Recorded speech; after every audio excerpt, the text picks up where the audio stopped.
You see, before starting testosterone, I did my research. I thought I knew it all. This again, yes, I know there are things I did not know before starting testosterone, but there's also things that I did know that I think you should know. So, you just started testosterone, or you're starting it soon, or planning on starting it in the future. Well, listen up, because I'm going to educate you on things that you really should know. And really, this is not meant to scare you, it's really just to help inform you. And let it be clear, as a guy who's been on testosterone for 2.5 years, I have never regretted my decision of doing this, and I love being on testosterone. And I also just want to acknowledge the privilege that I have of having access to it. So with that said, let's get into things that you really should know about testosterone.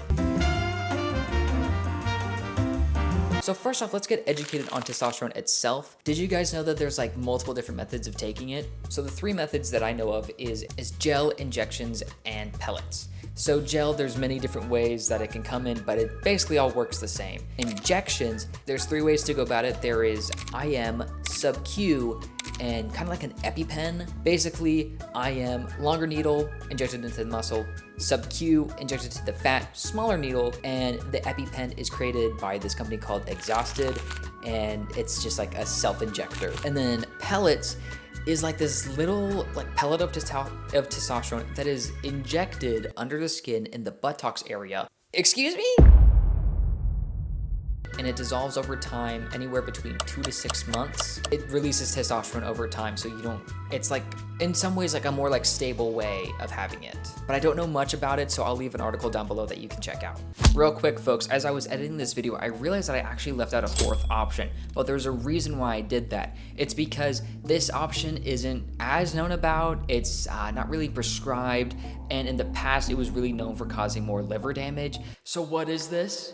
Testosterone pills, which you might be like, well, I would almost maybe assume that there's testosterone pills because estrogen pills exist, but I don't know much about that realm because I don't take estrogen. But anyway, testosterone pills exist. In the past recent years, it seems that this medicine is constantly evolving, and a few companies have come out with some that obviously don't cause near as much liver damage and seems to be safer. I've only skimmed the surface of this, so viewer discretion advised. If you want to learn more about it, I have left a link down below, but someone in my comments mentioned that they're on testosterone pills. So if you're watching this and you're on testosterone pills, please let us know.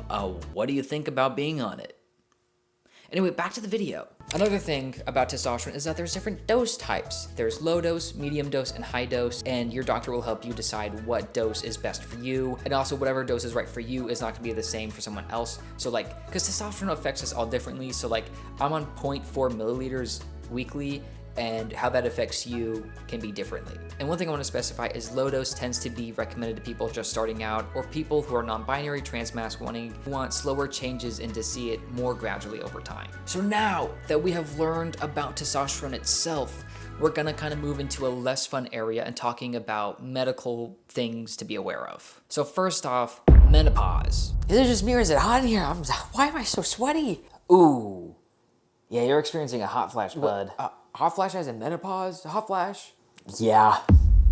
And I can't even cry about it. So basically, menopause is when your body has less estrogen, and so when you start taking testosterone, influx of testosterone, lower estrogen. So that's just what your body is gonna go through. And typically the symptoms of that last until your hormones balance out. Another not so fun thing is atrophy, which is just a fancy word for dryness that happens down there, which can also lead to cramping. So yes, I'm no longer getting a period, but there's dryness that's happening, and this has been something that's been happening more lately. So this is a thing after 2 years, or it's more down the line basically. But there's things that you can do to treat it. Typically, you get a topical estrogen cream prescribed to you, and it only does what it needs to do in the areas that it needs to do. It does not affect your testosterone levels. There's also the idea of getting a hysterectomy. I will leave more information in articles down below. Some other risks to be aware of that people will tell you is that testosterone can increase your blood pressure, can increase your chances of certain cancers, liver damage, and your possibility of having sleep apnea. I don't know about this, guys. Yes, I know that sounds scary, but in context, your risk of these things only increase to the same level as cis men. So ultimately, it's kind of blown out of proportion and kind of used as a scare tactic. And you really don't need to be worried about this if you're having regular checkups and having blood work done and having your monitors leveled. Well, when you put it like that. All right, we're done talking about medical stuff. Let's talk about physical changes. So I did know about fat redistribution, but I didn't know that fat redistribution can mean your chest becoming smaller. And how much it shrinks is dependent on person to person, and you're likely notice like at least like a little bit of a difference, and most likely your chest becoming saggier. Also with fat redistribution is in the first couple months to a year, you can notice maybe your face getting puffier because you'll just have more water retention, and that's also your body kind of fluctuating and stuff. And another thing to know is that you're gonna become more oily, which can lead to more acne. One thing I've noticed, interestingly, is so like my main places where I get acne is on my shoulders, my back, and on like my jawline, chin area. And it also is like the places where like I've been getting like facial hair and body hair. So those are probably linked together, but I'm not a scientist. Another thing I wish I knew is that your hairline to some degree is going to change. You might think it's receding, but it also could just be masculinizing. But I mean, both things can happen, but both things are true. And the last thing I want to mention about with physical changes is that there's also irreversible changes, such as your voice dropping, BG, and body hair.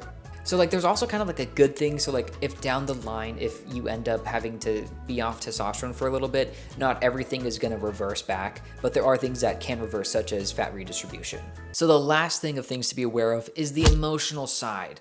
I dive deeper into this in my other video, but I just want to state here, because I forgot to mention it, is that I really don't cry.